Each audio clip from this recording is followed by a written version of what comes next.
शुभांकर जी, सबका अनुप्रिया यानी सत्ता पक्ष का अपना तर्क है और यहां विपक्ष का अपना तर्क, यानी हंगामा यूं ही चलेगा और मामला फिर से यूं ही लटकता नजर आएगा। पूजा जी, जब देश के लोकतंत्र के सबसे बड़े मंदिर पे प्रहार हो रहा हो और सवाल अगर पूछा जा रहा हो देश के सत्ता शासन काल में बैठी हुई पार्टी से, तो सिद्धार्थ जी कहते हैं कि भाई किसी एक व्यक्ति के बोलने का इंतजार मांग कर रही है विपक्ष। वो किसी एक व्यक्ति की बात नहीं कर रही थी, वो देश के गृह मंत्री जी से मांग हो रहा था कि आप बोलिए।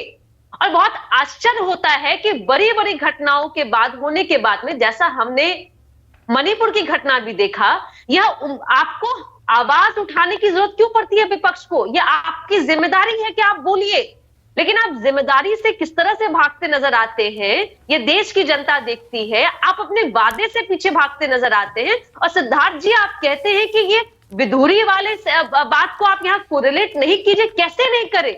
रूल बुक की बात कर रहे हैं आप, तो आपके सांसद संसद में कैसे बोल जाते हैं अमान्य बातों को, और आप चुप्पी साधते कहते कि हम माफी मांग लेंगे, काफी है। माफी मांगना ही क्या यह कर्तव्य रह गया कि आप कहिए कि जो 2-3 दिन पहले घटना हुई है और जिसने घटना को अंजाम दिया वो माफी मांग ले, वो माफी मिल जाएगी?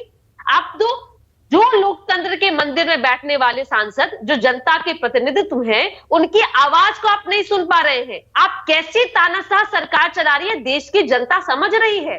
और इसी लड़ाई को हमारी जो है इंडिया अलायंस ने कहा है कि ऐसी तानाशाही सरकार नहीं चाहिए जो जनता की नहीं सुनती हो, और जनता के प्रतिनिधि जो उस मंदिर में बैठ करके, लेकिन ये भी तो हो सकता है ना अनुप्रिया जी, ये भी तो हो सकता है कि अगर आप नियमों को ना तोड़ते, अपनी जगह खड़े होकर वहीं सवाल उठाते, जो सवाल आप वेल में पहुंचकर तख्तियां लेकर आप उठा रहे हैं, तो क्या पता चर्चा आगे बढ़ भी जाती और कुछ हल निकल भी आता।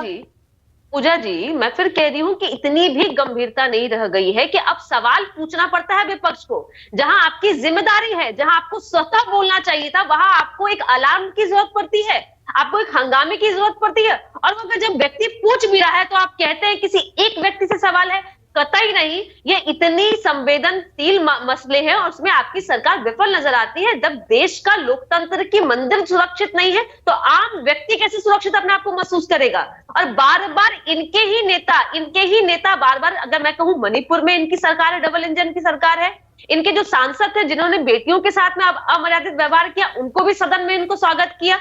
जिस सांसद ने वहां बैठ करके अमर्यादित भाषा का इस्तेमाल किया, उनका भी इन्होंने स्वागत किया। लेकिन किसी को भी निष्कासन नहीं करेंगे, किसी को भी बस माफी मांग के कहेंगे कि हमारी कार्य हो गई कंप्लीट।